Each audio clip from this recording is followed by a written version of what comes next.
ആശയപരമായിട്ട് യോജിച്ചു പോകാൻ മുസ്ലിം ലീഗിന് യുഡിഎഫിന് ഇപ്പൊ ഇന്നത്തെ ഈ 15 ദിവസം കോൺട്രവേഴ്സിക്ക് നോക്കണ്ട, ലാസ്റ്റ് ഡേ ആണല്ലോ. അപ്പോൾ ലാസ്റ്റ് ഡേ ആണ് ഇന്നത്തെ പുതിയ കോൺട്രവേഴ്സി. ഗോവിന്ദ മാഷ് വന്നിട്ടുണ്ടല്ലോ, അത് ചർച്ച ചെയ്യാം.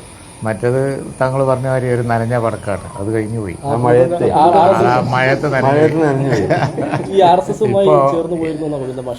അതെ, ഇപ്പൊ കാര്യം വ്യക്തമായല്ലോ. കാര്യം അത് ഇത്രയും ദിവസം പറഞ്ഞതൊക്കെ വെറുതെ ആയിരുന്നു എന്നുള്ളതും യഥാർത്ഥം എന്താന്നുള്ളതും അവസാനം ഗോവിന്ദ മാഷ് തന്നെ പറഞ്ഞു. അതുപോലെ തന്നെ കാര്യങ്ങളൊക്കെ വളരെ വ്യക്തമായി. അവരാണ് എല്ലാ തരം കൂട്ടുകെട്ടുകൾ മാറി മാറി വൈവിധ്യമാർന്ന കൂട്ടുകെട്ടുകൾ തരാതരം പോലെ ഉണ്ടാക്കിയത് അവരാണ്. അത് മറച്ചു വെക്കാൻ കഴിയില്ല. ഇപ്പം ഈ പറഞ്ഞ ബന്ധത്തിൻ്റെയൊക്കെ ഫോട്ടോ ഒക്കെ അവിടെ സോഷ്യൽ മീഡിയയിലൊക്കെ പ്രചരിച്ചില്ലേ, അവരില്ല എന്ന് പറഞ്ഞതിൻ്റെ. ഇപ്പോൾ അവസാനം വന്നപ്പോൾ ഉണ്ടെന്നുള്ള സർട്ടിഫിക്കറ്റും വന്നു. അതുകൊണ്ട് അല്ല, ഉള്ളത് ലഘൂകരിക്കാൻ കഴിയില്ലല്ലോ. ഇല്ലാത്ത പറയുമ്പോഴാണ് ഏശാത്തത്, നനഞ്ഞ വടക്കാകുന്നത്. ഞങ്ങൾ കോൺഗ്രസോ UDFോ ഇത്തരം ബന്ധങ്ങളൊന്നും ഉണ്ടാക്കിയിട്ടില്ല. അതൊക്കെ ഇവർ വലിയ ഒച്ചത്ത് പറയുകയാണ്, വെറുതെ ഇല്ലാത്ത കാര്യങ്ങൾ.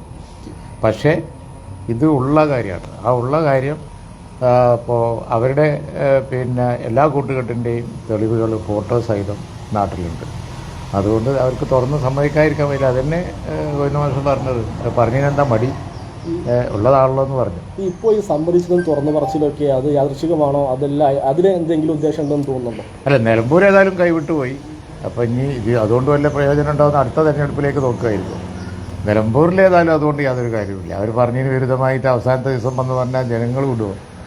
അപ്പോൾ നിലമ്പൂരിൽ അത് യേശൂല. ഈ പോളിംഗ് ശതമാനം കുറയും എന്നൊരു വിലയിരുത്തലൊക്കെ തന്നെ തുടർച്ചയായി ഉണ്ടാകുന്ന തെരഞ്ഞെടുപ്പ് ജനങ്ങളിലും മടുപ്പുണ്ട്, കൂടുതൽ ആളുകളും അല്ല, അതിപ്പോൾ ഇവിടെ തങ്ങൾ പറഞ്ഞതിനാണ്. മത്സരത്തിൽ നിങ്ങൾക്ക് തോന്നുന്ന ടൈറ്റാണത്.